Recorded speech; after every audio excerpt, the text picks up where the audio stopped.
નમસ્કાર દર્શક મિત્રો, પોલીસ ફોકસ ન્યૂઝ ચેનલમાં આપનું હાર્દિક સ્વાગત છે। હવે એક નજર આજના મુખ્ય સમાચાર પર। પાટણના વોર્ડ નંબર 10 મહામંદીવાડામાં આવતું ગટરનું ગંદુ પાણી।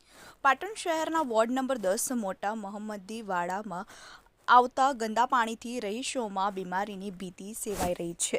વોર્ડના રહીશોએ સમાજ સેવક એવા ભૂરાભાઈ સૈયદને જણાવ્યું કે અમારા વિસ્તારમાં ખૂબ જ ખરાબ અને દુર્ગંધવાળું પાણી આવે છે, તો તે વિસ્તારની ભૂરાભાઈ સૈયદ મુલાકાત લેતા જણાવ્યું હતું કે કાલે 4 વાગે અને સવારે 10 વાગે જે પાણી આવ્યું એ પણ ખૂબ જ ખરાબ આવે છે, તો નગરપાલિકામાં વારંવાર જાણ કરાતા હોવા છતાં કોઈ નિરાકરણ આવ્યું નથી।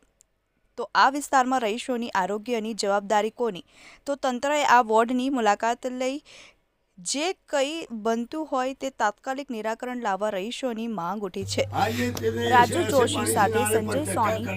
મિત્રો, આવા જ અવનવા સમાચાર જાણવા માટે અમારી ચેનલને લાઈક કરો, સબસ્ક્રાઇબ કરો અને બેલ આઇકોન પર પ્રેસ કરો, જેથી અમારી ન્યૂઝની બધી જ અપડેટ આપને મળતી રહે।